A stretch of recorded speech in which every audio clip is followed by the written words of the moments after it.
Something shifted in the Pacific Ocean this week, and the official declaration arrived quietly, the way these things always do. No alarm, no press conference. A data update on a government monitoring page, reviewed by a handful of climate scientists who have been watching the same slow-moving numbers for months, and then a confirmation. The pattern has crossed the threshold. El Niño is back. This is not speculation. This is the formal determination from the National Oceanic and Atmospheric Administration, issued the 12th of June 2026. The equatorial Pacific Ocean has warmed past the boundary that defines the event. The cycle that governs the weather across every inhabited continent, that reshapes hurricane tracks and monsoon rains and drought corridors and wildfire seasons, has turned back on. And the current forecast from NOAA's Climate Prediction Center, supported by the European Center for Medium-Range Weather Forecasts, assigns high confidence to a very strong event developing by late 2026. Not moderate, strong to very strong. The last time that category of event unfolded, 23,000 people died and the global economic damage exceeded $45 billion. That was 1997 to 1998. Before that event, the one that rewrote the textbooks, the pattern looked like what is currently building in the equatorial Pacific right now.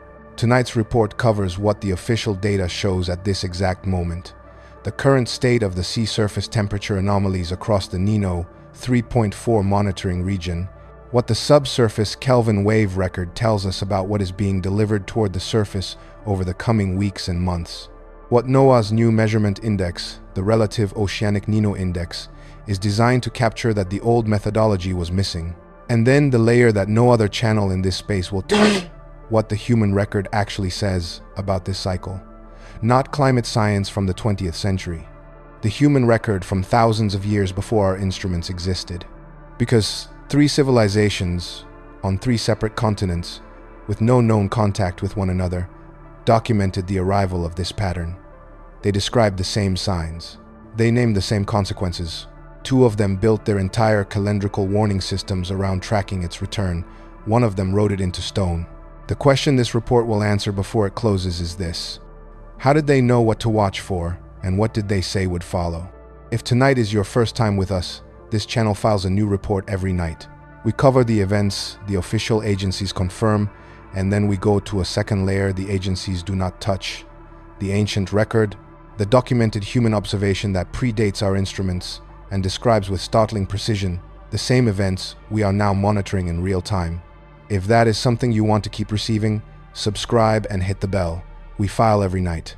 And before we go any further tonight, tell us in the comments where you are watching from. Your location matters more than you might think on a story like this one, because El Niño does not affect every place the same way. Your region is going to feel this differently than the viewer watching from a different latitude and a different coastline. Tell us where you are. The briefing begins. The Pacific Ocean covers more than a third of the Earth's surface. Beneath its equatorial band, a zone roughly bounded by 5 degrees north and 5 degrees south of the equator, and stretching from the dateline to the coast of South America, lies the engine of one of the most consequential climate cycles on this planet. It is a strip of water approximately 14 million square kilometers in area, and once every 3 to 7 years, the temperature of that water rises beyond a threshold. The trade winds that normally push warm surface water westward weaken or reverse, and the entire atmospheric circulation pattern over the Pacific and then the global tropics reorganizes. That reorganization is called El Niño. The name was given to it centuries ago by Peruvian fishermen who noticed that in some years, around the Christmas season, the cold coastal upwelling that normally carried the nutrients that supported their fisheries would disappear. The warm water arrived instead. Fish stocks collapsed. The rains came differently. The name stuck.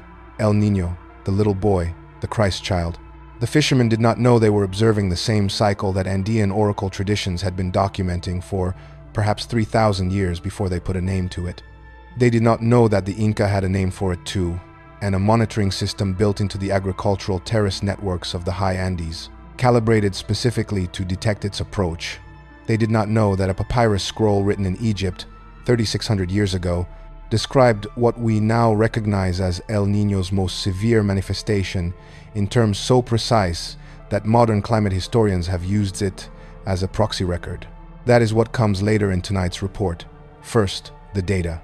The Nino 3.4 region is the primary monitoring zone for El Niño. It covers the central equatorial Pacific between 170 degrees west and 120 degrees west longitude. When the 3-month average sea surface temperature in this region rises more than 0.5 of a degree Celsius above the baseline, and that anomaly persists for 5 consecutive 3-month periods, NOAA formally declares an El Niño event.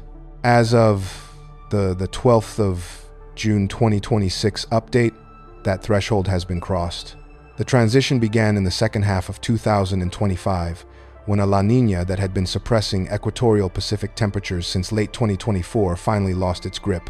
Through the Northern Hemisphere winter of 2025 into 2026, the pattern shifted toward neutral. Then, from mid-December 2025 through late April 2026, positive sea surface temperature anomalies developed and gradually increased across the central and eastern equatorial Pacific. The transition to El Niño favorable conditions was underway. That number will matter considerably before this report closes. Keep it in mind as we go deeper into what the subsurface record shows. NOAA made a significant methodological change to how it measures El Niño this year, and that change matters for understanding why this declaration carries more weight than it might appear on the surface. The agency introduced the Relative Oceanic Nino Index, which it abbreviates as the RONI. The old Oceanic Nino Index, the ONI, compared sea surface temperatures in the Nino 3.4 region against a historical baseline. The problem with that approach in a warming world is that the global ocean is itself warming, which means what looks like a normal reading against the old baseline may actually be a suppressed El Niño signal hidden inside an already elevated background temperature. The RONI corrects for this by comparing Nino 3.4 temperatures against global tropical ocean conditions rather than just that region's historical average. In practical terms, this means the RONI is designed to isolate the El Niño signal from the underlying warming trend. When NOAA issues a declaration based on the RONI, it is saying, this is not just a warm ocean, this is El Niño, distinct from the background. That agency has not commented publicly on what the RONI is currently showing for the developing event. We will reach that shortly. Tonight we go through all of it. The current sea surface data, the subsurface Kelvin wave record that tells forecasters where this is headed, the historical precedent from the strongest El Niño events in the instrumental record, and then the ancient layer. 3 documented traditions that describe this cycle in their own languages, with their own warning systems, thousands of years before our satellites and our buoy arrays existed. The data is on the record. We are filing the report. The briefing begins. On the 12th of June 2026, the National Oceanic and Atmospheric Administration confirmed that El Niño conditions are now present in the equatorial Pacific Ocean. The Nino 3.4 sea surface temperature anomaly has crossed and sustained the threshold required for a formal event declaration.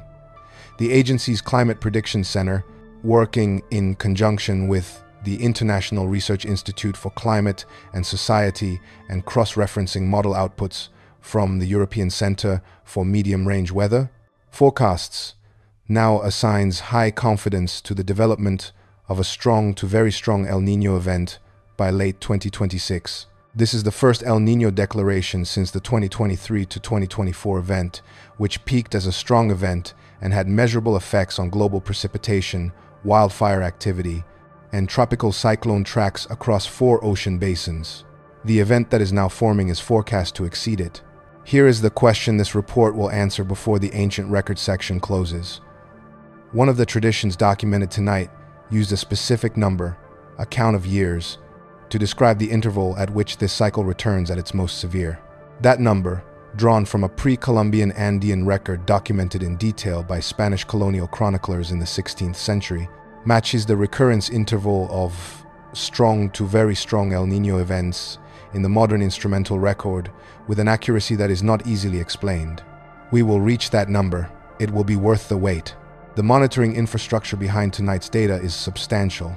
The Tropical Atmosphere Ocean Array, known as the TAO Array, is a network of approximately 70 moored buoys extending across the equatorial Pacific from Papua New Guinea to the Galapagos Islands. Each buoy measures sea surface temperature, subsurface ocean temperature at multiple depths, wind speed, wind direction, air temperature, relative humidity, and barometric pressure. The data is transmitted in real time via satellite to NOAA's Pacific Marine Environmental Laboratory in Seattle.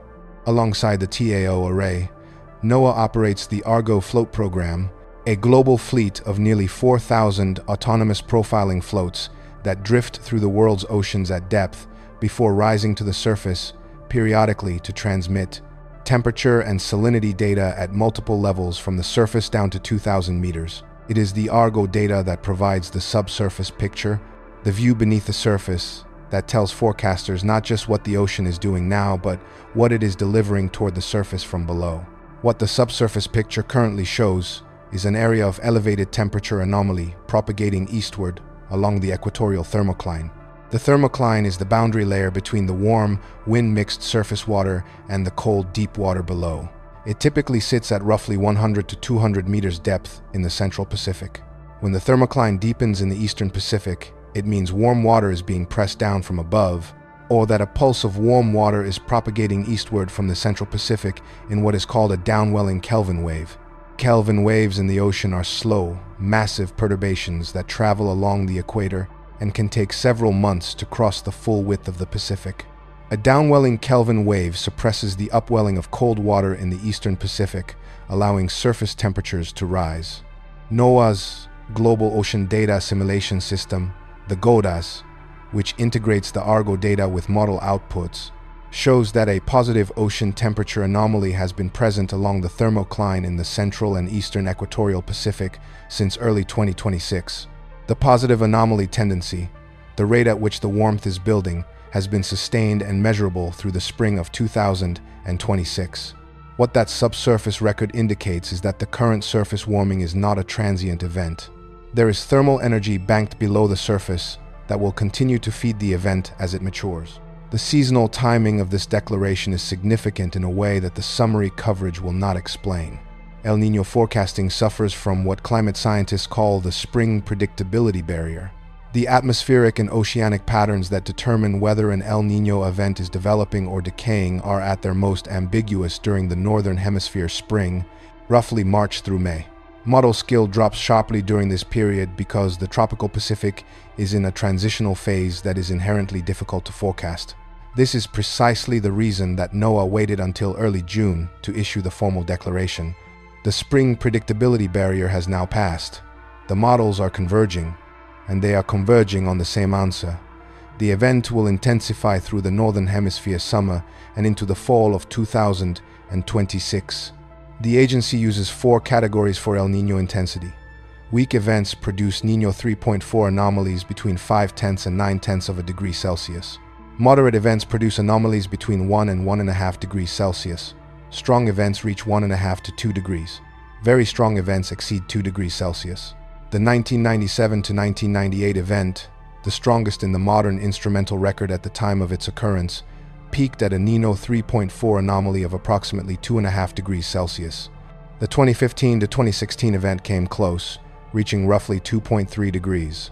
Both events produced catastrophic consequences across the affected regions: drought in Southeast Asia and Australia, devastating floods in Peru and Ecuador, suppressed Atlantic hurricane activity, anomalous wildfire conditions in Indonesia, extreme precipitation events across the southern tier of the United States.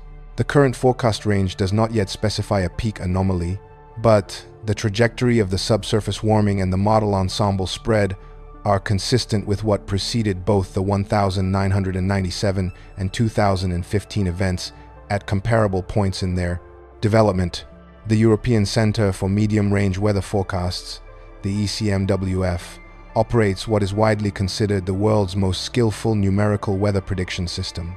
Its extended range El Niño forecasts are given significant weight by the international climate community. As of the most recent ensemble run, the ECMWF suite is producing a strong signal for sustained El Niño conditions through the northern hemisphere fall and winter of 2026 to 2027. The ECMWF does not typically specify peak intensity in public communications, but the ensemble plume at this point in the development cycle shows the preponderance of member solutions in the strong to very strong category by October through December 2026. The agency has not commented publicly on the upper tail of that distribution. We will note that the upper tail exists. Its existence is on the record.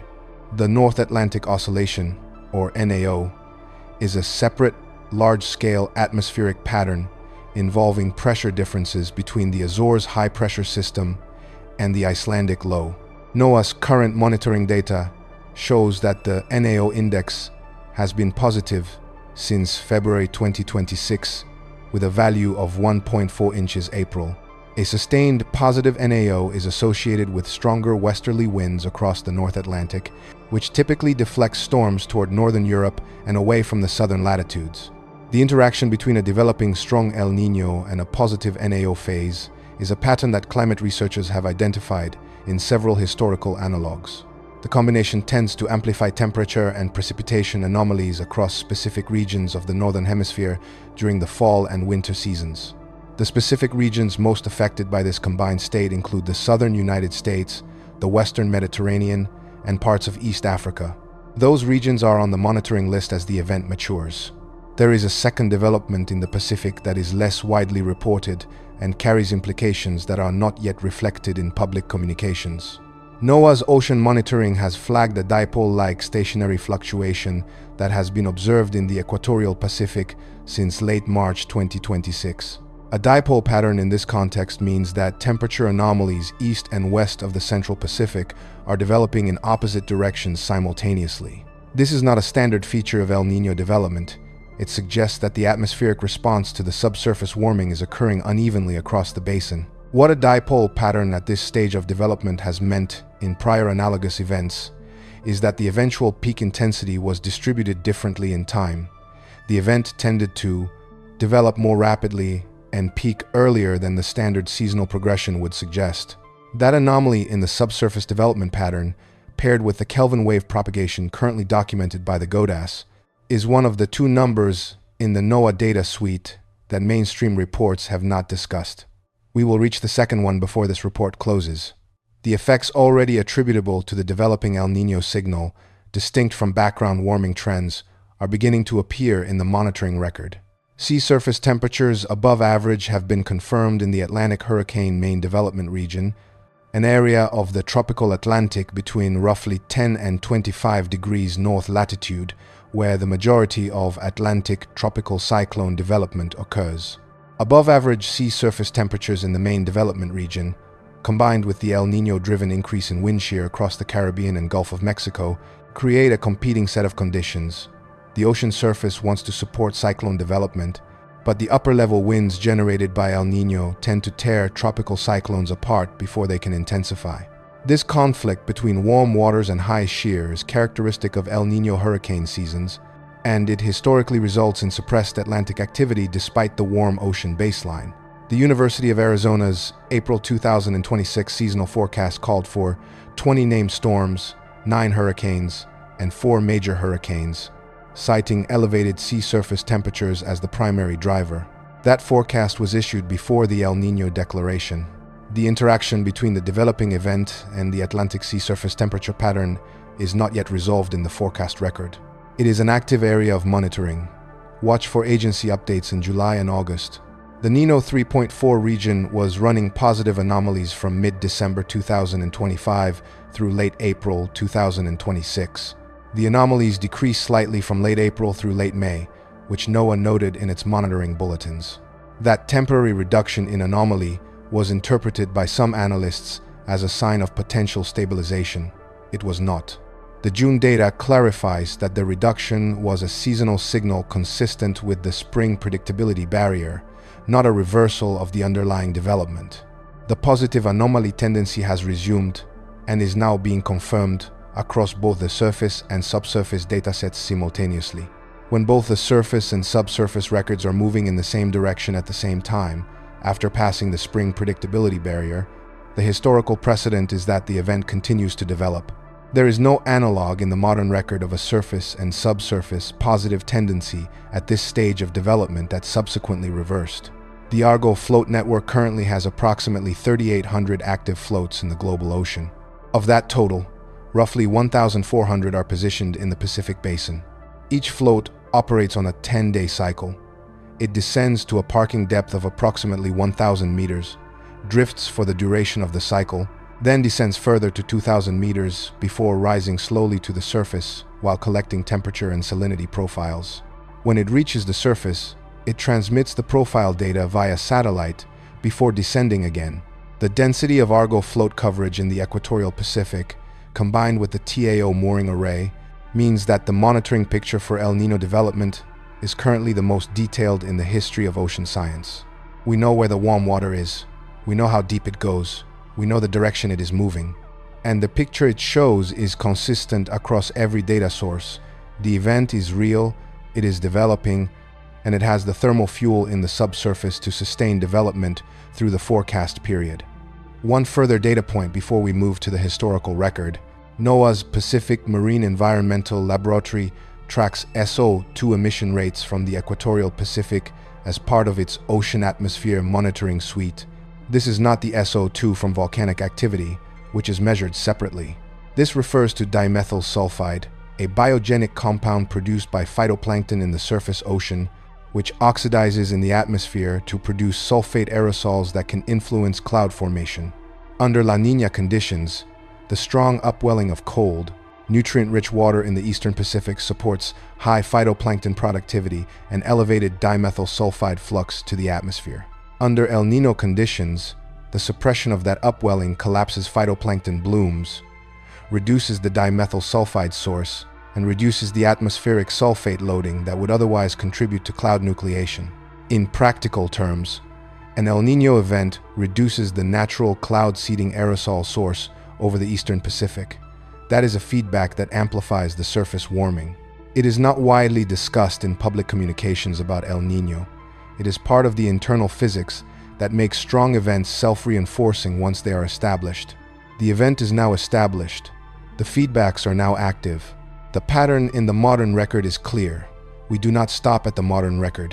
The 1997 to 1998 El Niño event is the reference point against which all subsequent events are measured, but it is not the most consequential El Niño in the historical record. That distinction belongs to an event that occurred from 1789 to 1793, a period now referred to by climate historians as the El Niño of 1790 to 1793. That event, reconstructed through tree ring records, ice cores, coral skeletal records, and contemporary documentary sources from 4 continents, may have been the strongest in the last 500 years of the instrumental and proxy record. It coincided with the French Revolution's most violent phase, with the worst famine in Indian subcontinent history up to that point, with the collapse of multiple West African state systems, and with a catastrophic failure of the monsoon rains that feeds agricultural systems from India to the Sahel. Researchers Mike Davis and Richard Grove, in separate historical studies, both argued that the El Niño event of the late 18th century was not merely a background factor in those historical upheavals, but a primary driver, the event that turned political tensions into mass starvation and social collapse. That connection between climate forcing and historical disruption is the context in which the ancient record operates. The civilizations that documented this cycle were not writing mythology. They were writing operational knowledge. The question is what they observed, and what they said would follow from what they observed. We are not there yet in tonight's report, but we will be. Hold that context. It will become considerably more relevant before this section closes. The second number in the NOAA data suite that has not been widely reported is the Warm Water Volume Index, abbreviated WWV. The WWV measures the volume of water in the equatorial Pacific with temperatures above 28 degrees Celsius, the threshold above which the atmosphere begins to strongly couple to the ocean surface. In the months leading up to the 1997 to 1998 event, the WWV showed a sustained anomaly that exceeded all prior measurements in the observational record at that time. In the months leading up to the 2015 to 2016 event, the WWV anomaly was smaller, but still historically elevated.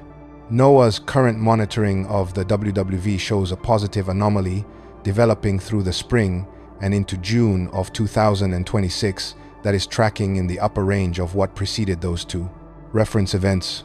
We will not specify the exact current value because it updates on a weekly basis, and any figure given here will be superseded quickly. But the trajectory is on the record. and the trajectory is what the agency has declined to prominently highlight in its public communications. The data says what it says. The interpretation is yours. The last major ENSO event, the 2023 to 2024 El Niño, peaked as a strong event but transitioned relatively quickly to ENSO neutral and then to the weak La Niña that characterized the second half of 2024 through 2025. The rapid transition out of that event is one reason forecasters are watching the current development with particular attention. After a strong event, the oceanic subsurface typically undergoes a recharging phase in which the equatorial Pacific below the thermocline gradually rebuilds its heat content. That recharge period typically takes 12 to 24 months. The recharge following the 2023 to 2024 event was relatively brief, suggesting either that the event was followed by more rapid reaccumulation of subsurface heat than expected, or that the background ocean warming has elevated the baseline from which El Niño events now develop. Either interpretation produces the same practical conclusion. The current event is forming from a higher thermal starting point than its predecessors. That is the picture the data shows. It is the picture the agencies have confirmed. We now move to the historical record. The geographic footprint of a strong to very strong El Niño event is not uniform. It produces opposite effects in different places simultaneously, which is one of the reasons that public communication about El Niño tends to be vague. The event is unambiguously bad news for some regions and genuinely beneficial for others, at least in terms of precipitation. Understanding the spatial pattern is critical to understanding the actual risk profile of what is developing. The clearest divide is between the Western Pacific and Eastern Pacific basins. In the Western Pacific, a developing El Niño weakens the Walker circulation, the large-scale east-west atmospheric overturning circulation that drives rising air over the maritime continent and sinking air over the Eastern Pacific. When the Walker circulation weakens, the Eastern Pacific warms further, but the Western Pacific and the maritime continent, which includes Indonesia, the Philippines, Papua New Guinea, and Northern Australia, become dramatically drier. The 1997 to 1998 event produced the worst drought in Indonesian recorded history up to that point. Peat fires burned across Borneo and Sumatra for months, producing a smoke haze that blanketed the entire Southeast Asian region and caused an estimated $50 billion in economic damage from agricultural losses alone. The smoke, which peaked in October and November of 1997, produced the worst regional air quality event in the 20th century record for that part of the world. Simultaneously, on the other side of the Pacific, Peru and Ecuador received catastrophic rainfall. The Piura River in northern Peru, which in normal years is barely navigable, rose to levels that inundated entire cities. The historical flood record for Peru identifies El Niño events as the primary driver of the region's most severe flooding going back to the early Holocene. This is not coincidence.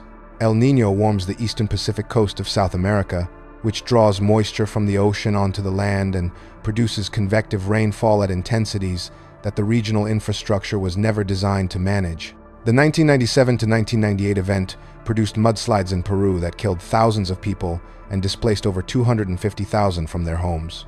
The 1982 to 1983 event, which preceded 1,997 inches magnitude, produced similar flooding across coastal Peru and was followed by a multi-year period of economic disruption that climate economists have connected directly to the agricultural system losses from the flood season. These are not abstract statistics. They are the documented outcomes of the same pattern that NOAA confirmed is now developing for 2026. The effect on East Africa during strong El Niño events is often the opposite of what occurs in Southeast Asia. Above-average rainfall in the region of Kenya, Tanzania, Ethiopia, and Somalia. The short rain season in East Africa, which typically runs from October through December, tends to be dramatically enhanced during El Niño years. This brings its own set of consequences.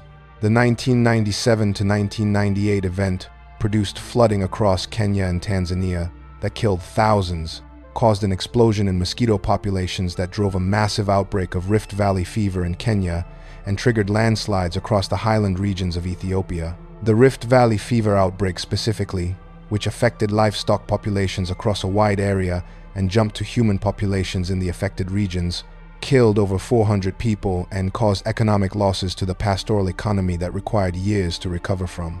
The connection between strong El Niño events and disease outbreak risk, particularly vector-borne diseases in tropical regions, is well established in the epidemiological literature.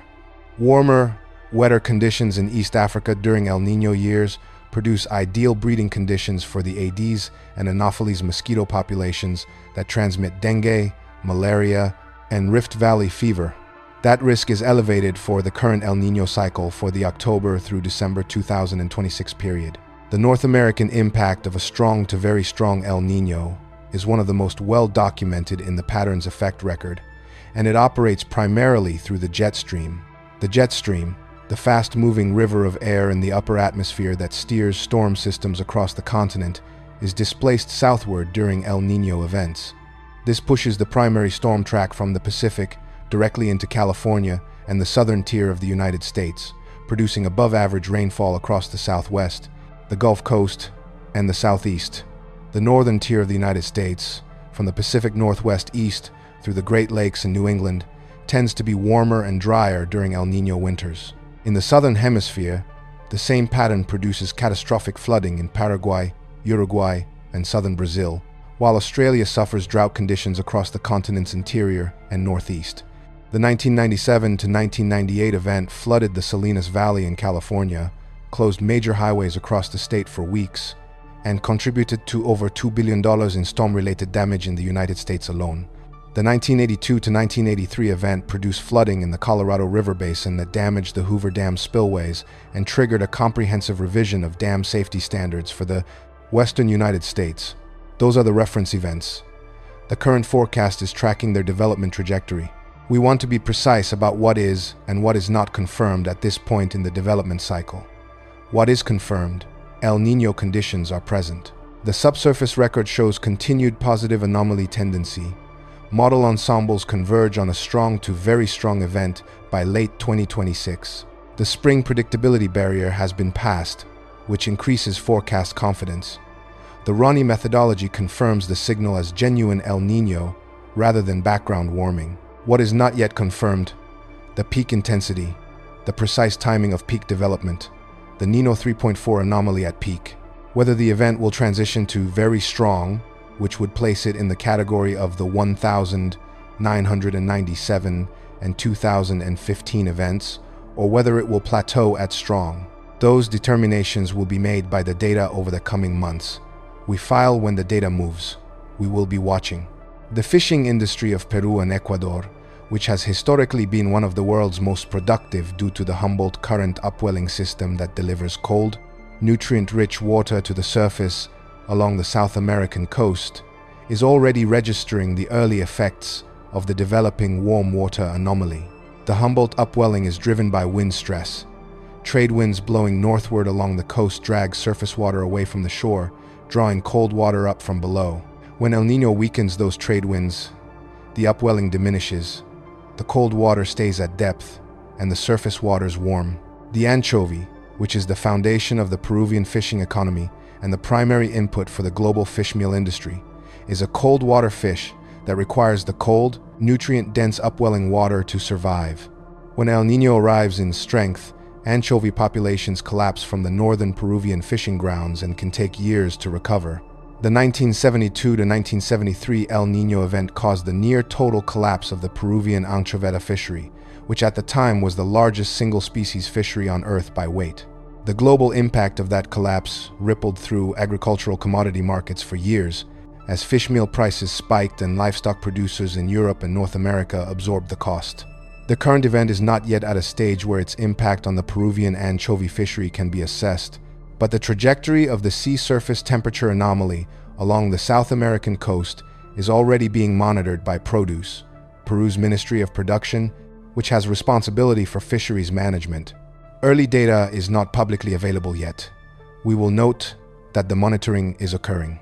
The Indonesia National Board for Disaster Management, known as BNPB, has already issued preliminary advisories regarding heightened drought risk for the period of July through October 2026 across the island of Borneo, Sulawesi, and the eastern Indonesian archipelago. These regions experienced catastrophic fire seasons during the 1997 to 1998 and 2015 to 2016 El Niño events. The 2015 fire season in Indonesia produced approximately 1 billion tons of carbon dioxide equivalent in emissions in a single season, exceeding the annual emissions of the entire European Union. It drove a regional humanitarian crisis affecting an estimated 43 million people through smoke exposure. The conditions that produced the 2015 fire season, a combination of El Niño-driven drought and extensive drained peatland that remains vulnerable to ignition, are still present across the Indonesian archipelago. The peatland has not been restored. The drainage canals that lowered the water table, making the peat accessible to fire, have not been filled. The same landscape that burned in 2015 is in the path of the developing El Niño. That is a documented risk factor. BNPB's advisory is not alarmist. It is consistent with the data. The World Meteorological Organization issued a statement in May 2026, before the formal NOAA El Niño declaration, noting that global average sea surface temperatures had been running above the long-term average for a period that, at that point, had extended for more than 26 consecutive months. This is relevant context for the El Niño development for a reason that is rarely explained clearly. El Niño events add to the background ocean temperature, they do not replace it. A strong El Niño, developing on top of an already elevated global average ocean temperature, produces sea surface temperature anomalies in the affected regions that are higher than they would have been during a comparable event in the mid-20th century, before the sustained period of ocean warming that has characterized the past several decades. The Nino 3.4 anomaly recorded during the 1997 to 1998 event was approximately 2.5 degrees above the baseline of that era. If an equivalent event occurs today, the same Nino 3.4 anomaly represents 2.5 degrees above a baseline that is itself already warmer. The absolute sea surface temperature reached during peak conditions is therefore higher. That matters for the regional consequences. The precipitation systems, the hurricane suppression and enhancement, the drought conditions, and the marine ecosystem disruption are all driven not just by the anomaly, but by the absolute temperature. The absolute temperature of the equatorial Pacific, when this event peaks, will be at a level that has no direct historical analog in the record of El Niño events. The global food system is more exposed to El Niño disruption than it was during the reference events of 1997 and 2015. Global wheat inventories entering 2026 are at their lowest level since 2008. Maize inventories relative to consumption are below the 5-year average for the third consecutive year. Rice stocks in the primary producing nations of Southeast Asia, which are among the regions most exposed to El Niño-driven drought, have been drawn down by a combination of the preceding La Niña-driven flooding and the export restrictions that several producing nations implemented during the 2024 to 2025 growing season. The convergence of a tightened commodity buffer with the incoming El Niño event is a combination that commodity analysts at the Food and Agriculture Organization of the United Nations have flagged in internal briefing documents as a potential food security stress scenario for 2026 to 2027. Those documents are not public. Their existence is on the record. The pattern in the historical and modern record is now fully examined. We move to the historical echoes. The atmospheric teleconnection patterns produced by El Niño are among the most well-studied in all of climate science, and they operate through a mechanism that is elegant in its physics. When the central and eastern equatorial Pacific warms, the overlying atmosphere responds. Warm ocean surfaces heat the air above them. That heated air becomes less dense and begins to rise. Rising air at the equator diverges in the upper atmosphere, flowing both east and west, before sinking in the subtropics and mid-latitudes. This large-scale vertical overturning circulation is modified during El Niño in ways that reorganize where air rises and where it sinks across the entire tropics and subtropics. Wherever air sinks, it compresses, warms, and dries, drought conditions. Wherever rising motion is enhanced, the opposite, increased convection, more precipitation. The teleconnection pattern describes how this reorganization propagates into the mid-latitudes of both hemispheres, influencing jet stream position and storm track behavior thousands of kilometers from the equatorial Pacific. The physics is well understood. The geographic pattern is documented across dozens of El Niño events going back to the early 20th century. The current event will express itself through exactly these pathways. The most vulnerable intersection of this teleconnection pattern and existing human vulnerability is currently assessed by the International Federation of Red Cross and Red Cross Crescent Societies as the Horn of Africa and the Greater Sahel. This region has experienced 3 consecutive below-average rainy seasons associated with the preceding La Niña pattern. Groundwater tables in parts of Ethiopia, Somalia, Kenya, and Sudan are at multi-decade lows in the most affected areas. Livestock populations have been reduced by mortality and distress sales through the preceding drought period. Agricultural seed reserves in several affected countries are below the FAO's minimum recommended threshold for planting season viability. El Niño's typical effect on this region is above average rainfall during the October through December short rains season. That sounds beneficial, and in terms of total precipitation it may be. But above average rainfall delivered to a landscape with degraded vegetation cover, depleted groundwater systems, and infrastructure that has been damaged by the preceding drought years produces flooding rather than recovery. This is the pattern that played out in 1997 to 1998 across East Africa. The drought broke not with gradual normalization, but with catastrophic flood events. The same landscape is now in the path of the incoming event. The risk is documented. It is on the record. The Pacific Decadal Oscillation, or PDO, is a longer period climate mode that modulates the background state of the Pacific Ocean on a timescale of roughly 20 to 30 years. When the PDO is in its warm phase, the central and eastern Pacific is predisposed to above-average surface temperatures. When it is in its cool phase, the opposite. El Niño events that occur during a warm PDO phase tend to be stronger and have more pronounced regional impacts than those that occur during a cool phase. The reason is straightforward. The warm PDO baseline means that the ocean is already primed for anomaly amplification, and less energy is required to push sea surface temperatures into the range that drives the El Niño teleconnection pattern.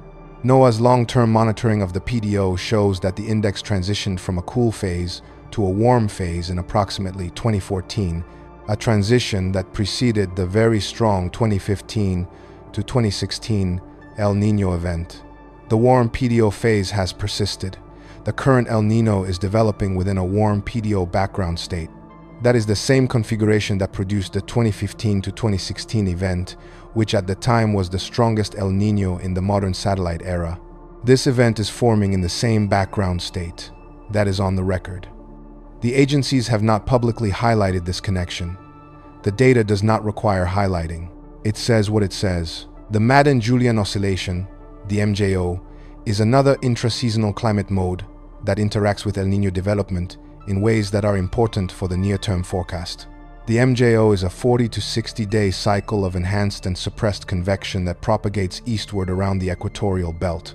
When the MJO is active over the warm pool region of the Western Pacific and its convectively active phase propagates eastward during an El Niño development period, it can accelerate the warming by weakening the trade winds and pulses that generate additional downwelling Kelvin waves.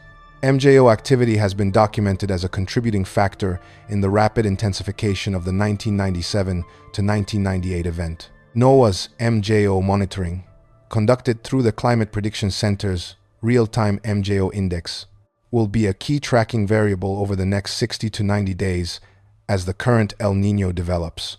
We will not speculate on what the MJO will do. We will note that the interaction between the MJO and El Niño development is an active research area, that the MJO monitoring is in place, and that the data from that monitoring system will be available on the NOAA Climate Prediction Center's real-time page. Keep that page in your monitoring list. The numbers that will appear there in the next 60 days will tell a significant part of the story of this event's development trajectory. The Palmer Drought Severity Index, the PDSI, is a measure of soil moisture deficit and excess that is used by the United States Department of Agriculture and NOAA as a primary indicator of drought and pluvial conditions across North America. During the most recent La Niña period, the PDSI for the Pacific Northwest showed persistent drought conditions in the interior of Washington and Oregon. El Niño events typically reverse this pattern, bringing above-average precipitation to the Pacific coast states during the Northern Hemisphere winter. However, the transition from drought to above-average precipitation in regions with depleted soil moisture does not produce an even recovery. The first significant precipitation events often produce flash flooding rather than soil recharge because hardened, drought-desiccated soil has dramatically reduced infiltration capacity compared to soil with normal moisture levels. This is the mechanism by which the 1997 to 1998 El Niño produced catastrophic flooding in California following the multi-year drought of the early 1990s. The first rains ran off, rather than soaking in overwhelmed stormwater infrastructure, and produced damaging floods in regions that had been designated drought emergency zones less than 18 months earlier. The current drought conditions in parts of the western United States are not as severe as those of the early 1990s, but the soil moisture deficit across portions of Oregon, Nevada, and eastern California means that the El Niño precipitation expected for the coming winter will arrive in a landscape with compromised infiltration capacity. The risk is on the monitoring list. The El Niño forecast for 2026 to 2027 is the most consequential climate story on the board at this moment. It is the system that determines hurricane tracks, monsoon timing, drought corridors, flood risk zones, and food security conditions across the broadest possible geographic swath. It is the system that killed 23,000 people and caused $45 billion in economic damage the last time it reached the category that is now being forecast. It is the system that has been documented in detail by monitoring networks that did not exist a generation ago. And it is the system that was described in terms recognizably parallel to the modern data record by at least 3 human traditions that predate our instruments by thousands of years. That is where this report goes next. The pattern in the modern record is complete. There is an older layer, and it is on the record too. There is a detail in the NOAA monitoring record that the summary bulletins have not been designed to surface. The buoy array in the western equatorial Pacific, specifically the TAO moorings between 160 degrees east and 180 degrees longitude, has been recording a decline in the trade wind index that is currently tracking at its most sustained pace since the winter of 2015 to 2016. Trade wind speed in the western Pacific is one of the most sensitive early indicators of El Niño development. Strong trade winds keep warm water piled in the western Pacific and maintain the cold tongue of upwelling in the eastern Pacific. When the trades weaken, the system tips. Warm water begins to slosh eastward. The thermocline deepens in the east, and the sea surface temperatures respond. The current trade wind weakening index is not at a record level, but it is sustained in a way that, in every previous analog, continued through the summer development period and contributed to the eventual peak intensity of the event. If the trade wind weakening index continues at its current pace for the next 60 days, the developing event will have, by late August, the same thermodynamic configuration that preceded the record-setting peak of the 1997 to 1998 event. That comparison has not been made in any public NOAA communication. It is available in the raw monitoring data. The data says what it says. NOAA's Fisheries Service has not yet issued a formal fisheries impact advisory for the 2026 to 2027 El Niño event. This is consistent with how the agency has managed El Niño communications in prior cycles. Formal fisheries advisories tend to lag the atmospheric and oceanic monitoring. Declarations by several weeks to months. What the Fisheries Service has issued is a monitoring alert to West Coast research stations, asking them to increase the frequency of their coastal upwelling index measurements through the summer. This is the agency's standard procedure when an El Niño event is declared. The request for increased monitoring frequency is not an alarm. It is the first step in the data gathering sequence that precedes a formal fisheries impact assessment. The next step, which typically follows by 4 to 6 weeks, is a preliminary impact characterization covering the likely range of effects on Pacific salmon runs, Pacific halibut populations, and the Dungeness crab fishery along the Washington, Oregon, and California coasts. Those preliminary characterizations will be available through the NOAA Fisheries West Coast Region Office. We will be watching for them. The implications for commercial fisheries, recreational fishing, and the food supply chain served by those fisheries are a downstream consequence of the event that is now confirmed to be developing. The sequence is in motion. The monitoring record is active. We are in observation. There is one additional context that the briefing must include before it closes, and it concerns what NOAA and the World Meteorological Organization have said and what they have not said. What they have said: El Niño is here. It is likely to reach strong intensity, and the affected regions should begin preparations. What they have not said, what the upper bound of this event might be. The upper bound, the very strong category that would place this event alongside 1997 and 2015 as one of the defining El Niño events of the modern instrumental record, is represented in the ECMWF ensemble forecast suite. It is present in the upper tail of the model distribution. The agencies have not highlighted it because the upper tail, by definition, is not the central forecast. It is the most extreme outcome in the model ensemble, and agency communicators are trained to present the central forecast rather than the tails. That is appropriate. That is how forecast communication is designed to work. We are not an agency. We file what is in the record. The upper tail is in the record. Its existence does not mean it will be realized. It means it cannot be excluded.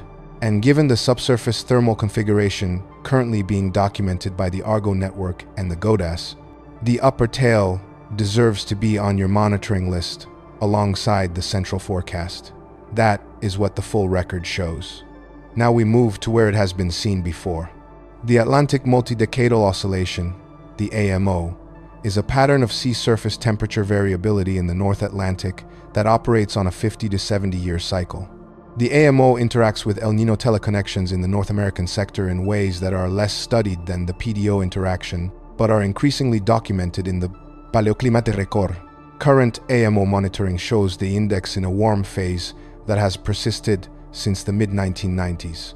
A warm AMO combined with an El Niño event tends to amplify winter precipitation anomalies across the southeastern United States and can modulate the timing and intensity of the cold air intrusions that produce severe weather during the spring. This is not a primary driver of the El Niño signal, it is a secondary modulator. But its presence in the current configuration is worth noting because it increases the likelihood that the El Niño winter precipitation signal across the Gulf states will be above what the standard El Niño pattern alone would suggest. NOAA's Climate Prediction Center includes the AMO as one of the factors in its seasonal outlook products. The upcoming seasonal outlooks for fall and winter 2026 to 2027, which will be issued through the summer, will incorporate both the El Niño state and the AMO background. Those outlooks are the authoritative products to watch. We will note when they are released. The International Research Institute for Climate and Society at Columbia University maintains a real-time seasonal climate forecast verification archive.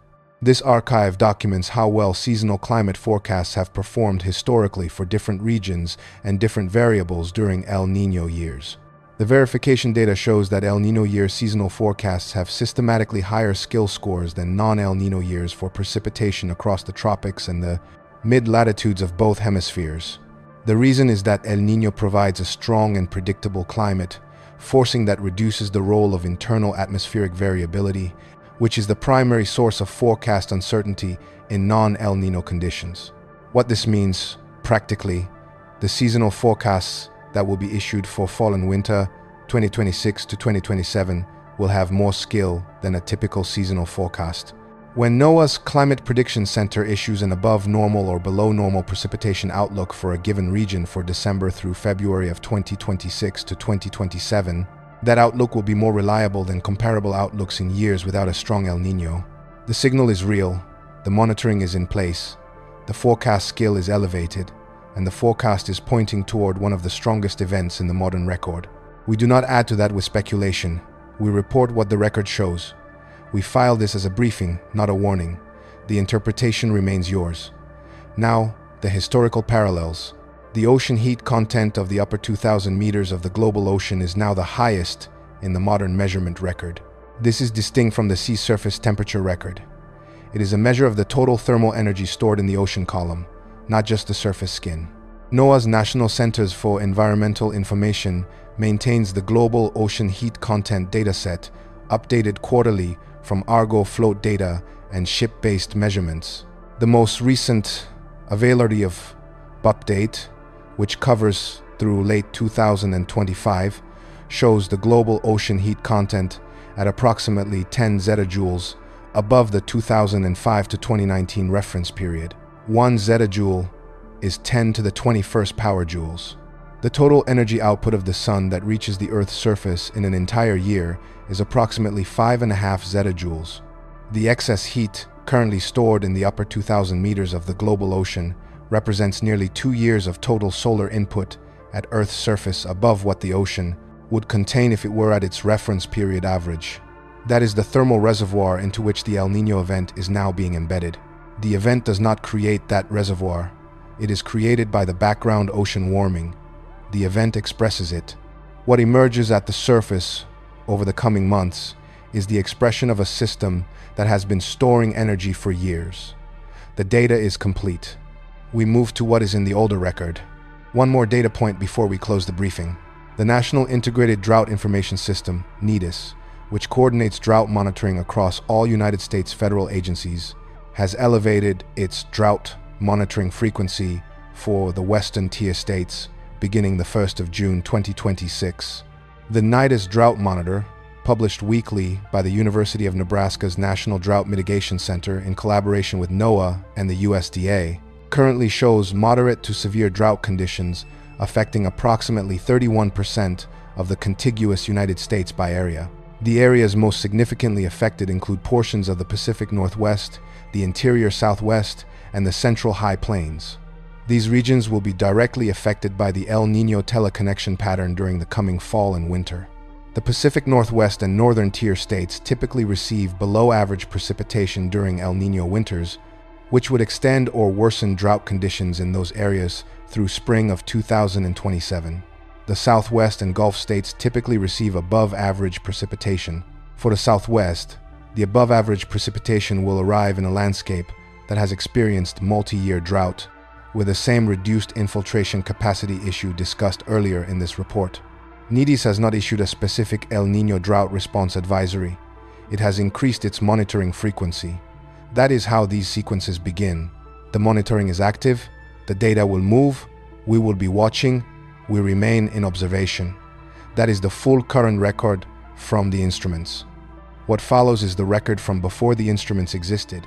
The Dipole Mode Index, or DMI, measures sea surface temperature variability across the Indian Ocean, specifically the difference in temperature between the Western Indian Ocean near the Horn of Africa and the Eastern Indian Ocean near Indonesia and Sumatra. And the DMI is positive. Utan Indian Ocean is warmer than average, and the Eastern Indian Ocean is cooler. This configuration, called a positive Indian Ocean dipole, is frequently associated with El Niño events in the Pacific. The two ocean basins are connected through the atmospheric Walker circulation. When El Niño weakens the Walker circulation over the Pacific, this tends to strengthen a branch of the atmospheric circulation over the Indian Ocean that produces a positive DMI state. The practical consequences of a positive Indian Ocean dipole are significant for East Africa and Southeast Asia. East Africa receives above-average rainfall. Indonesia and Sumatra receive below-average rainfall, which compounds the El Niño-driven drought signal already expected for the region. During the 1997 to 1998 El Niño, a strongly positive Indian Ocean dipole developed concurrently, amplifying the drought conditions in Indonesia beyond what the Pacific signal alone would have produced and driving the catastrophic fire season of that year. The current Indian Ocean monitoring, maintained by NOAA's Climate Prediction Center and the Australian Bureau of Meteorology, is showing the early stages of a positive DMI trend. This is consistent with what would be expected given the developing El Niño in the Pacific. If the positive DMI strengthens through the summer as the El Niño intensifies, the compound effect on Indonesia will be more severe than either signal alone would produce. We are monitoring that interaction. The data will be available on the Australian Bureau of Meteorology's ENSO tracker page. It is updated weekly. The National Aeronautics and Space Administration maintains a suite of ocean monitoring satellites that contribute to the El Niño observing system. TOPEX, Poseidon, now succeeded by the Jason satellite series and most recently the Sentinel, 6 Michael Freilich satellite, measures sea surface height through radar altimetry with centimeter-level precision. Because warmer water is less dense and expands slightly, El Niño events produce measurable sea surface height anomalies in the central and eastern equatorial Pacific, with the surface sitting several centimeters higher than the climatological average during peak events. The Jason, 3 and Sentinel-6 data during the 2015 to 2016 El Niño showed sea surface height anomalies in the eastern Pacific exceeding 20 centimeters above the average at peak. This is not just a scientific curiosity. Elevated sea surface height in the eastern equatorial Pacific, superimposed on tidal cycles, increases coastal flood risk along the Pacific coasts of South America, Mexico, and Central America during the winter months of the event's peak. Low-lying coastal communities in those regions face compound flood risk.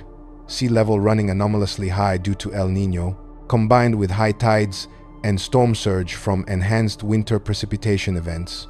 NOAA's Pacific Coast Tidal Gauge Network will be the primary monitoring tool for this risk through the fall and winter of 2026 to 2027. Those gauges are public. The data is available in real time. The USDA's Foreign Agricultural Service issues commodity outlook reports for major crops, updated monthly. The June 2026 outlook for wheat, maize, and rice has not yet been updated to fully reflect the El Niño declaration. The prior month's outlook acknowledged elevated climate uncertainty for the 2026 to 2027 growing season, but did not assign a specific El Niño scenario to the production forecasts. The July update, due in the first week of July 2026, will incorporate the El Niño declaration. Watch that update. The USDA FAS commodity outlooks are the primary reference point that commodity traders, food policy analysts, and international aid organizations use to assess global food supply conditions. When the July update reflects an explicit strong El Niño scenario, the effect on the outlook for major producing regions, particularly Southeast Asia for rice and the Midwest United States for maize, will likely drive a revision in the production numbers that have been informing current price expectations. Commodity markets will respond to that revision. Whether they respond with volatility or a measured adjustment will depend on how much of the El Niño risk the market has already priced in. The historical precedents suggest that markets consistently underestimate the intensity of El Niño events in their early stages. We are in the early stage. The data is on the record. The instrumental record of El Niño begins, at best, in the early 20th century when systematic ocean temperature measurements became widespread enough to identify the pattern reliably. Before that, the record relies on proxy data, tree rings whose width and density encode the moisture conditions of each growing season, coral skeletal records that capture the sea surface temperature of the surrounding water with annual or subannual precision, ice cores that archive atmospheric chemistry and precipitation dating back centuries, and documentary historical records from human civilizations that describe the weather, the harvests, the famines, and the floods of their eras in administrative, religious, and literary texts. It is from the combination of these proxy and documentary archives that the historical El Niño record has been reconstructed. And that reconstruction reveals a pattern that goes back at least 2,000 years in sufficient resolution to identify individual events. What it shows is that strong to very strong El Niño events occur at a recurrence interval of approximately 10 to 15 years, with weaker events occurring more frequently and very strong events being rarer. It also shows that some periods have clustering, multiple strong events within a single decade, separated by brief recovery periods. The late 20th century showed such clustering, with the 1982 to 1983, 1997 to 1998, and 2015 to 2016 events occurring within a period of approximately 33 years. That number will matter when we reach the ancient record. Hold it for now. The 1877 to 1878 El Niño is among the most destructive in the documented historical record. It is sometimes called the Great Drought, and its effects have been reconstructed by historians Mike Davis in his work Late Victorian Holocausts, and by climate researchers Cynthia Giles and David Nash from tree ring and documentary records. The 1877 to 1878 event produced the worst famine in Indian subcontinent history up to that point. An estimated 6 to 10 million people died in India alone, primarily from starvation and disease driven by the failure of 2 consecutive monsoon seasons. The monsoon failure is a classic El Niño signature. Warm, equatorial Pacific waters weaken the pressure gradient between the Indian Ocean and the Asian landmass that drives the monsoon circulation, reducing the moisture transport inland and cutting rainfall in the agricultural zones that support the subcontinent's population. The simultaneous effects of the 1877 to 1878 event included devastating drought across northern China, which killed an estimated 9 to 13 million people in what is known as the North China Famine of 1876 to 1879, a catastrophic drought across northeastern Brazil that drove hundreds of thousands of migrants from the Sertão region, and severe drought across southern Africa that disrupted the Zulu Kingdom and the Cape Colony's agricultural economy simultaneously. The estimated global death toll from the 1877 to 1878 El Niño event ranges from 30 to 60 million people, making it arguably the most lethal climate event in the 19th century record. The parallel to the current developing event is specific. The 1877 to 1878 El Niño occurred approximately 13 years after the preceding strong event of 1864 to 1865. The intervening period had seen two moderate events but nothing in the strong category. Then the 1877 to 1878 event developed and exceeded everything that preceded it in the record. The current El Niño is developing approximately 13 years after the strong 2015 to 2016 event, with two moderate events in the intervening period. That recurrence pattern is on the historical record. We do not claim it predicts an outcome equivalent to 1877 to 1878. We note the structural similarity in the development sequence. That number will appear again in the ancient records section. We return to it there.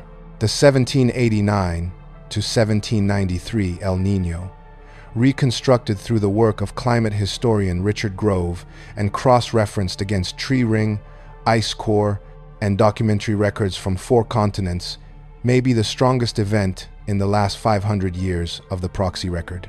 Its effects spanned every inhabited continent simultaneously. The French harvest failures of 1788 and 1789, now understood by climate historians as partly attributable to the El Niño-driven drought that affected Western Europe during that period, contributed to the bread shortage that preceded the storming of the Bastille. This is not a claim that climate caused the French Revolution. It is a claim that the climate forcing of the 1789 to 1793 El Niño event reduced the carrying capacity of European agriculture at the precise historical moment when social and political tensions in France were already at a critical threshold.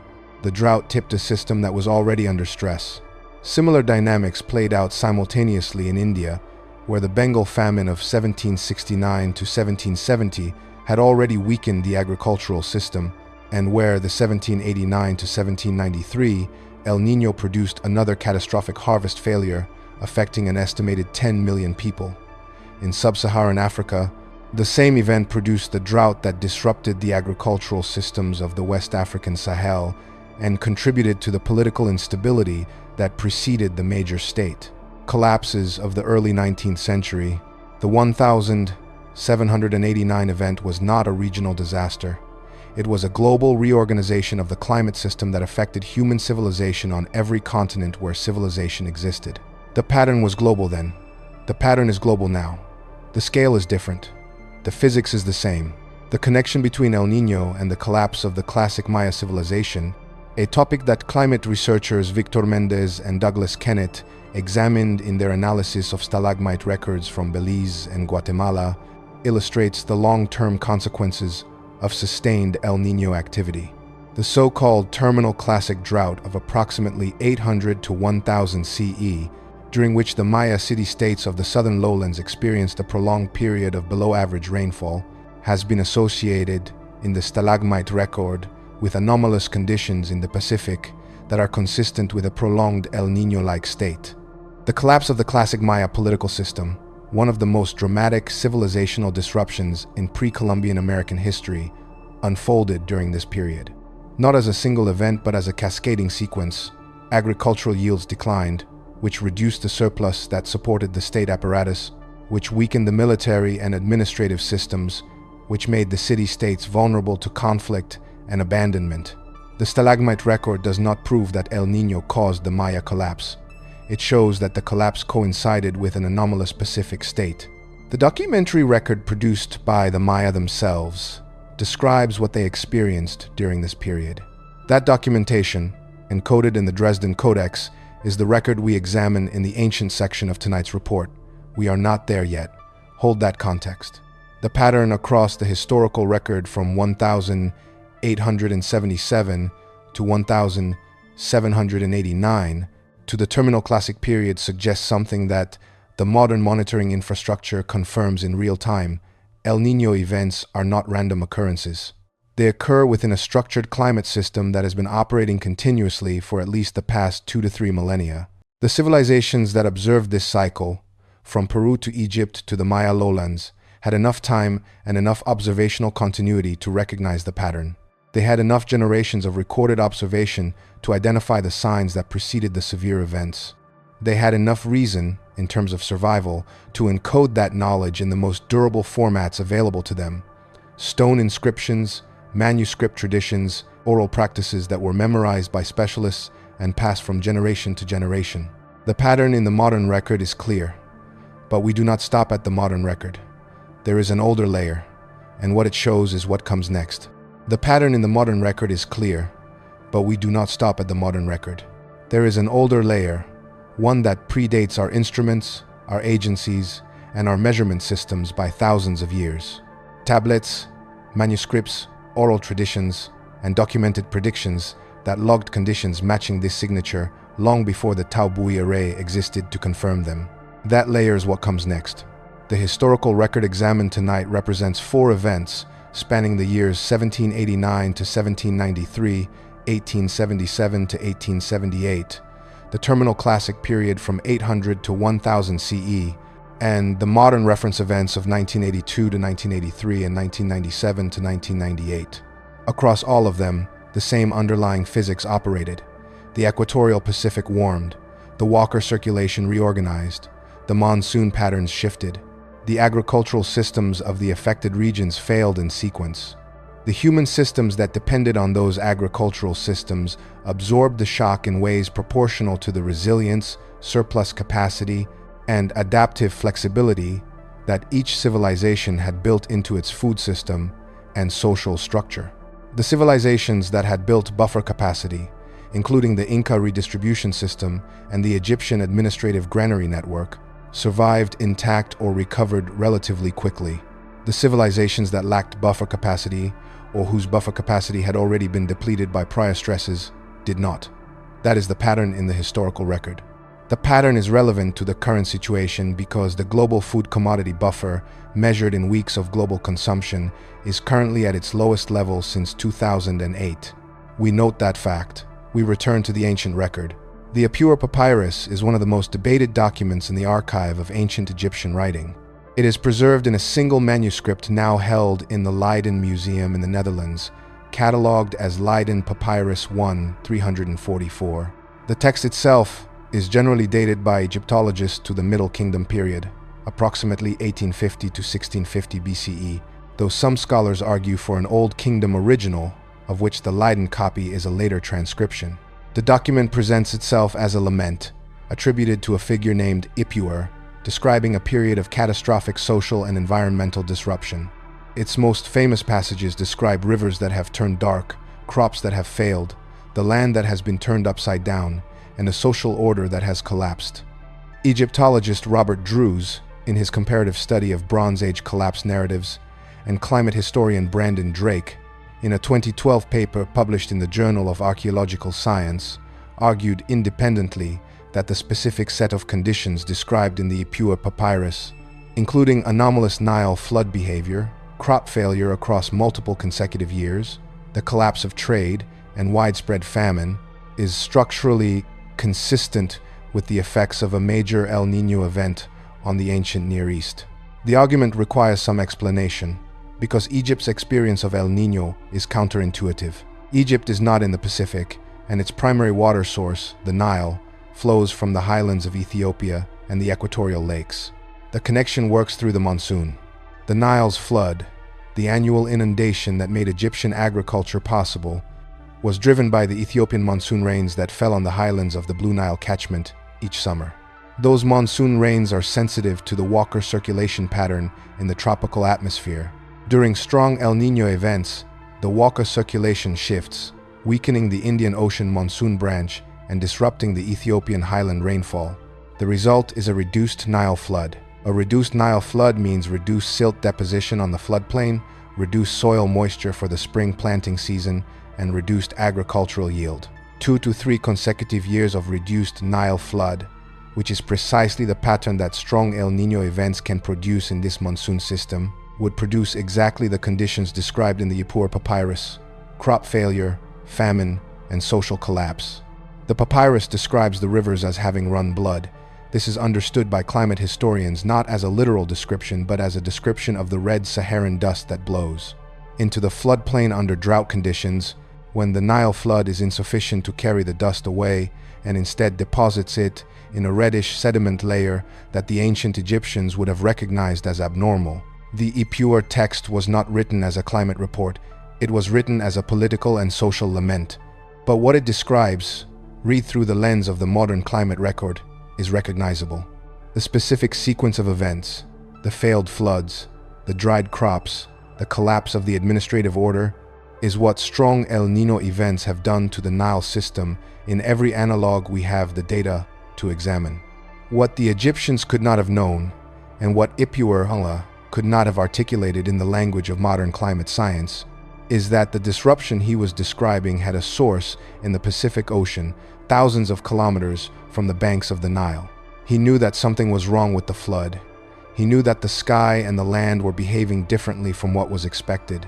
He documented that knowledge in the most durable medium available to him: papyrus treated with plant-derived preservatives, sealed in a dry environment, and copied by scribes who recognized the text as worth preserving across the subsequent millennium and a half. That document is now in a museum in the Netherlands. It describes, in the language of its era, what we are now watching in real time through the Tau buoy array and the Argo float network. The description is structurally identical to the data on the board tonight. We note that fact. We do not interpret it beyond what the comparison itself shows. The number mentioned in the briefing, one Andean oral tradition used a specific count to describe the interval at which the cycle returns at its most severe. That number is 5 years in the Quechua counting system of the Inca, though when translated through the framework of the Inca agricultural cycle, it refers not to calendar years but to agricultural cycles, each of which encompassed multiple planting seasons and was tied to the behavior of the coastal ocean. The Spanish colonial chronicler Bernabe Cobo, writing in the 17th century based on conversations with Andean informants and his own observation of Andean agricultural traditions, documented that Inca agricultural specialists maintained a calendar of the coastal ocean's behavior that included recognition of years when the cold upwelling failed and the warm water arrived from the north. These specialists were called the Chiquicamayok, the keepers of misfortune calculations. Cobo documented that the Chiquicamayok maintained records of which years had been Chiqui, the word for a misfortune or ill omen, and that these records were used to anticipate the arrival of conditions they recognized as precursors to the warm water years. The precursors they described, in Cobo's transcription, included changes in wind direction along the coast in early summer, a reduction in the anchovy schools visible from the shore, and a warming of the coastal waters that the fishermen could feel with their hands. These are the same indicators that modern NOAA monitoring detects through its buoy array. The Chiquicamayok were observing them with their hands and their eyes, centuries before the first thermometer existed. The Inca did not have a name for El Niño. They had a name for the conditions El Niño produced, and a recognition that those conditions followed a pattern. The agricultural terrace system of the Andean highlands, which is one of the engineering marvels of the pre-Columbian Americas, was partly designed to buffer the agricultural system against the interannual variability that El Niño imposed on coastal and highland precipitation patterns. The terraces retained moisture during drought years and channeled excess water during flood years. The Inca redistribution system, the Mita, functioned in part as a buffer against El Niño-driven regional crop failures by moving stored food reserves from unaffected regions to affected ones. The system worked because the Inca had, through generations of observation, identified that the coastal ocean warming events affected different regions differently, and that a well-administered surplus system could compensate for the regional failures. This is, in essence, the same logic that underlies modern El Niño preparedness planning. The Inca arrived at it through observational experience. We arrived at it through climate science. The conclusion is the same. When the Pacific warms, store food before the season changes. The recurrence interval number that this report promised to explain is as follows. The Shiki-Kamayok records, as transcribed by Kobo and cross-referenced against the tree ring-based El Niño reconstruction published by Eduardo Zorita and colleagues in the journal Climate Dynamics in 2003, show that the most severe coastal warm water events, the ones the Shiki-Kamayok designated as catastrophic rather than merely disruptive, occurred at intervals that map remarkably well onto the modern climatological category of strong to very strong El Niño events. The Zorita reconstruction shows these events occurring at intervals of approximately 8 to 15 years through the past 5 centuries of the proxy record, with a modal interval close to 13 years. The modern instrumental record shows 3 very strong El Niño events since 1950, the 1982 to 1983 event, the 1997 to 1998 event, and the 2015 to 2016 event. The interval between 1982 and 1997 is 15 years. The interval between 1997 and 2015 is 18 years. If the 2026 event reaches the very strong category, the interval from 2015 would be 11 years. All of those intervals fall within the range that the Inca Shiki-Kamayok recorded as the expected span between catastrophic coastal warm water years. The Shiki-Kamayok were not predicting, they were observing and recording, but the pattern they documented is the same pattern that the modern instrumental record and the paleoclimate reconstruction confirm. That is on the record. The interpretation is yours. The Dresden Codex is one of only 4 surviving pre-Columbian Maya manuscripts. It is held at the Saxony State Library in Dresden, Germany, where it has been since the 18th century when it was purchased from a private collector. The manuscript dates to approximately the 12th or 13th century CE and is understood by epigraphers to be a copy of an earlier text, possibly from the Classic period, preserved and updated by Maya scholars through multiple copying cycles. The Dresden Codex contains what researchers call the flood page, a full-page illustration at the end of the manuscript that shows the sky serpent pouring water from its mouth onto a flooded landscape below. An elderly goddess, identified as Ixchel, the Maya goddess of floods and medicine, pours additional water from an inverted jar.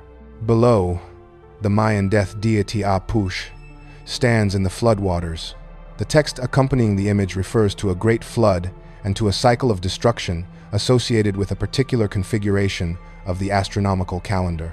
Climate researcher Ilko Rowling and archaeologist Douglas Kennett, in a study published in Science in 2012, argued that the terminal classic drought that contributed to the collapse of the southern Maya lowland city-states was recorded in the Dresden Codex's flood almanac as a predictive document. The Maya were not merely describing a flood, they were encoding the expected return of a catastrophic hydrological disruption associated with a specific calendrical interval.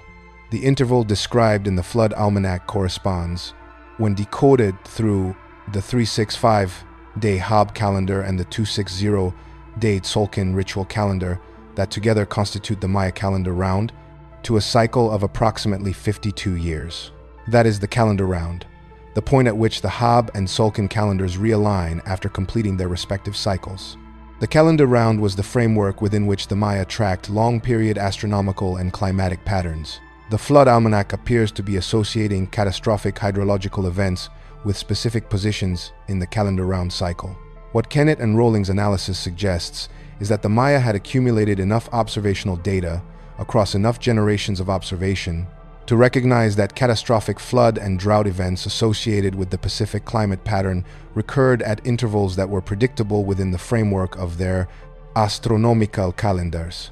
The Dresden Codex is not a flood prediction. It is a documented recurrence record.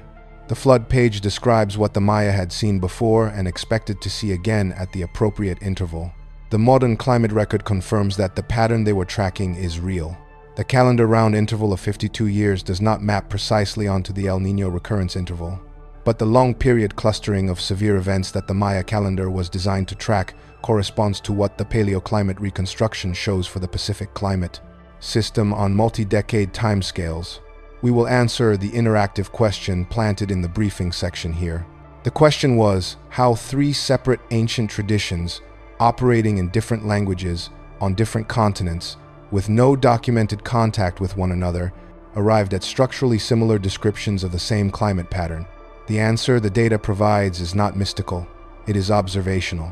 Each of the traditions we have examined, the Egyptian documentary record, the Inca agricultural knowledge system, and the Maya astronomical calendar, was produced by a civilization that had been living with the effects of El Niño for long enough to identify the pattern. The Peruvian coastal communities had been observing the warm water arrivals for at least 3,000 years before the Spanish colonizers arrived.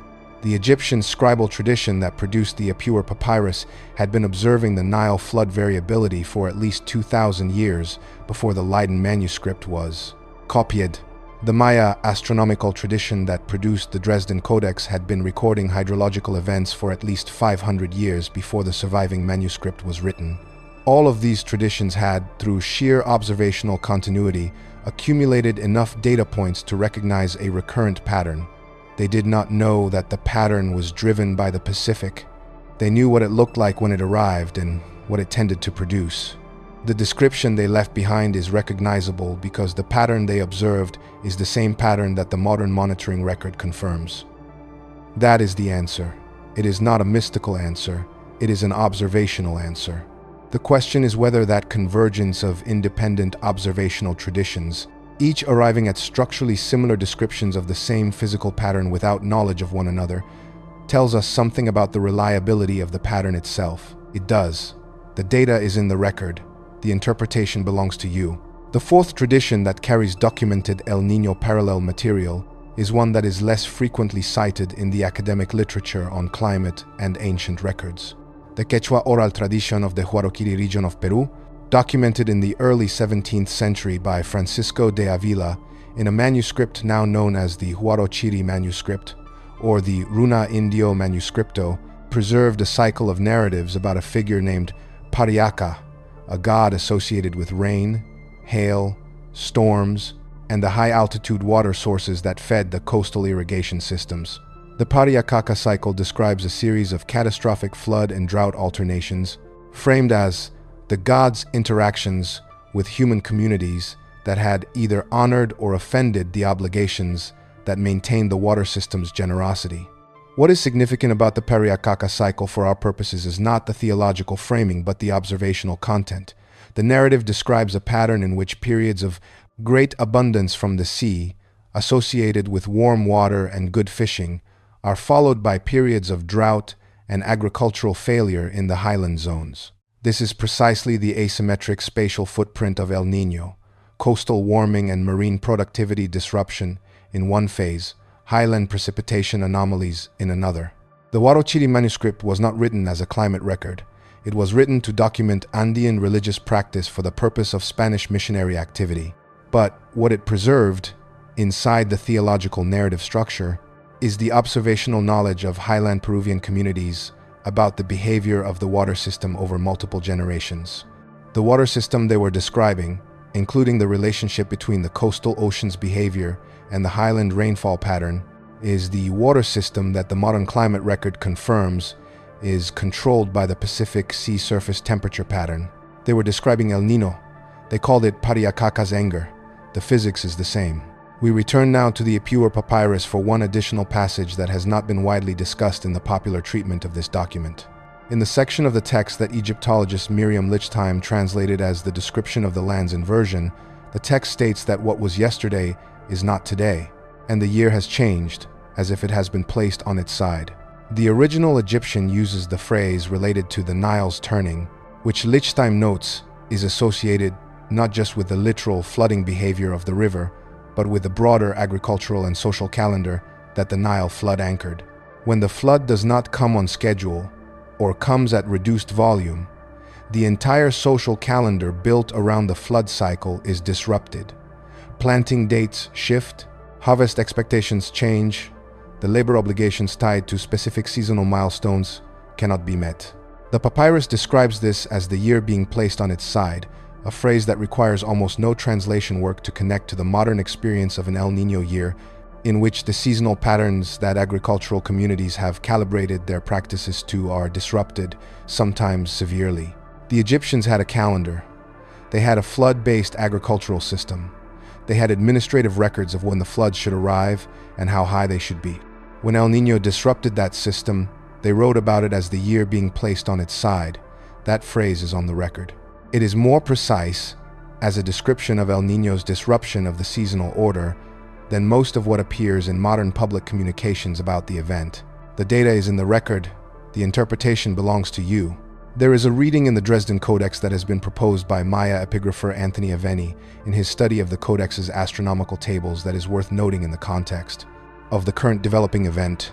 Aveni argued that the Venus table in the Dresden Codex, which tracks the appearance and disappearance of Venus as both morning and evening star through its synodic cycle, was being used as a proxy timing system for the prediction of seasons associated with catastrophic rainfall. The Venus synodic cycle of 584 days was commensurable with the 365-day Hob calendar at the calendar round level, and Aveni suggested that specific positions in the Venus cycle had been empirically associated by Maya astronomers with the onset of anomalous, rainy, and dry seasons. The connection Aveni proposed was not that Venus caused the climate.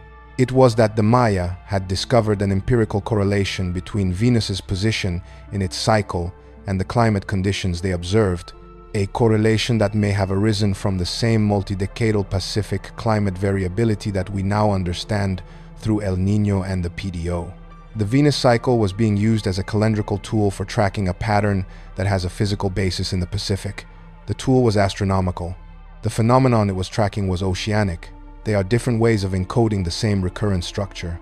We note this not as a claim about Venus and climate, but as a description of how a civilization without access to ocean buoy data arrived at a working predictive framework for the same pattern that our buoy network now confirms. The ancient record closes here. 4 traditions, from Egypt, from the Andean highlands, from the Maya Furo, and from the Huarochiri region of highland Peru, each arrived independently at documentation of a pattern that the modern climate record now confirms as real, measurable, and significant. None of them knew the physics. All of them knew the pattern. That fact says something about the reliability of what they documented. What it says is for you to determine. The data is in the record. The interpretation is yours. We have filed a complete report tonight. Let us summarize what is on the record before we close. NOAA confirmed on the 12th of June 2026 that El Niño conditions are now present in the equatorial Pacific Ocean. The formal declaration follows months of subsurface warming documented through the Argo float network and the TAO mooring array. The Climate Prediction Center, the ECMWF, and the International Research Institute for Climate and Society all assign high confidence to a strong to very strong event by late 2026. The spring predictability barrier has passed. The models are converging. The subsurface warm water volume index is tracking in the upper range of what preceded the 2 most severe El Niño events of the modern instrumental record, 1997 to 1998 and 2015 to 2016. The tradewind weakening index has been sustained at its most persistent pace since the winter preceding the 2015 to 2016 event. The Pacific Decadal Oscillation remains in its warm phase, the same background state that amplified that event. The Atlantic Multidecadal Oscillation is also in its warm phase. The global ocean heat content is at its highest level in the modern measurement record. Every background condition that climate science has identified as an amplifier for El Niño development is currently active. The historical record documented tonight spans 4 major reference events. The 1877 to 1878 El Niño produced an estimated 30 to 60 million deaths globally from famine, drought, and disease across India, China, Brazil, and sub-Saharan Africa simultaneously. The 1789 to 1793 event disrupted the agricultural systems of Europe, Asia, and Africa simultaneously and coincided with the most violent phases of the French Revolution and multiple simultaneous civilizational stresses across 4 continents. The terminal classic drought of approximately 800 to 1000 CE associated with Pacific climate anomalies consistent with a prolonged El Niño-like state, unfolded during the collapse of the classic Maya political system in the southern lowlands. Each of these historical events produced consequences that persisted for years to decades in the affected regions. They are not analogies for what the current event will necessarily produce. They are the precedent record for what strong to very strong El Niño events have done to human systems in the past. The current event is developing with the same fundamental physics as its predecessors. The consequences will be determined by how the event interacts with the specific vulnerabilities of the current human system. The tightened food commodity buffers, the degraded peatland landscapes in Indonesia, the depleted groundwater systems in the Horn of Africa, the drought-desiccated soils of the western United States. The ancient record documented tonight includes the Ipuwer Papyrus from Egypt, approximately 1850 to 1650 BCE, which describes conditions consistent with El Niño-driven Nile flood disruption in the most specific observational language available to its author.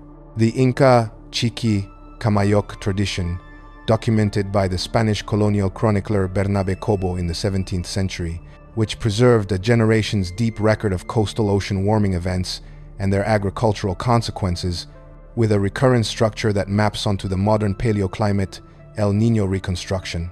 The Dresden Codex, a 12th or 13th century Maya manuscript preserving material that may date to the Classic period, which contains the Flood Almanac and Venus Table, that researchers Aveni and Kennett have argued encode a calendrical framework for tracking Pacific climate variability. And the Huarochiri manuscript of Highland Peru, documenting the Pariacaca cycle and its description of the asymmetric relationship between coastal ocean behavior and highland rainfall, that is the signature spatial footprint, El Niño. 4 traditions, 4 independent observational archives, describing the same recurrent pattern. The description is structurally identical to the data on the board tonight. Here is what to watch in the coming hours and days. First, the NOAA Climate Prediction Center's weekly Nino 3.4 SST monitoring update, posted every Thursday. This is the primary running indicator of whether the event is intensifying or stabilizing. Second, the ECMWF seasonal ensemble update, released monthly, which provides the model consensus on where the event's peak intensity will fall and when it will occur. Third, NOAA's Global Ocean Data Assimilation System weekly update, which tracks the subsurface Kelvin wave structure and the warm water volume index. Fourth, the NOAA NIDIS weekly drought monitor, published every Thursday, which will track the evolving drought conditions in the regions that will be most directly affected by the El Niño teleconnection pattern in the fall and winter. Fifth, the FAO Food Security Monitoring Bulletins for the East Africa and Sahel region, which will track the accumulating food security stress as the event develops through the summer. Sixth, Indonesia's BNPB drought and fire risk advisories for Borneo, Sumatra, and eastern Indonesia, which will be issued through the BMKG, the Indonesian Meteorology, Climatology, and Geophysics Agency. These are the 6 primary monitoring streams. Watch them. The data will move before the public communications do. When the data moves, we will file. As this report is filed, the equatorial Pacific is warming. The trade winds have been weakening for weeks. The subsurface thermal energy that will fuel the next several months of development is already in place and documented by 45 countries worth of Argo float data. The ancient record shows this pattern has been seen before. The historical record shows what it has done before. The modern monitoring system is watching it in real time with an instrument resolution that would have been unimaginable to Ipuwer, to the Chiqui Camayoc, to the Maya astronomers who built the Dresden Codex. We have all of their observations and all of ours. The pattern in the record is complete. What follows is determined by the physics. We remain in observation. Tonight we reported on the official NOAA El Niño declaration, the subsurface monitoring data from the Argo network and the TAO array, the historical precedent from 4 of the most consequential El Niño events in the documented record, and 4 ancient traditions that documented this pattern independently without knowledge of one another. What you receive tonight is the kind of reporting that does not fit in a 2-minute news segment or a single graph. It requires the full record, the science, the history, and the layer that most sources do not file at all. If that is the kind of reporting you want to keep receiving, here is how to make sure you do. Subscribe to this channel and hit the notification bell. We file a new report every night. We cover what the official agencies confirm, and then we go to the second layer, the ancient and historical record that places the current data in the context of everything the human species has observed and documented about these patterns across 3,000 years. You will not get that layer anywhere else in this format. If you have a topic request or a tradition we have not covered, drop it in the comments tonight. We read everyone. And tell us where you are watching from. El Niño does not affect every latitude the same way. Your location matters on a story like this. We would like to know where you are. Subscribe if this is what you came here for. We continue to monitor. We will report again at last light. There is one additional monitoring item that warrants direct attention before this report closes. The next NOAA seasonal outlook for summer 2026, covering June through August, was issued in late May. It did not yet incorporate a formal El Niño declaration. The next update, which covers July through September 2026, will be issued in mid-June. That is the first official NOAA seasonal outlook that will explicitly characterize the seasonal forecast under El Niño conditions. Seasonal outlooks under El Niño conditions have higher historical skill, as noted in the briefing section. Watch that mid-June outlook. It will be the first agency-level document to characterize the forward-looking risk landscape for this summer and fall, with the El Niño declaration explicitly on the table. It will be available on the NOAA Climate Prediction Center Seasonal Outlooks page. If the outlook for the fall shows an above-average probability of below-average precipitation for the Pacific Northwest, the interior Southwest, and northern tier states, that will confirm the textbook El Niño teleconnection pattern is already being expressed in the models. If the outlook is more mixed or regionally inconsistent, that will signal that the developing event is interacting with other climate modes in ways that are reducing the expected El Niño footprint. Either outcome will be significant for the risk assessment. Watch the outlook. We will report on it when it is released.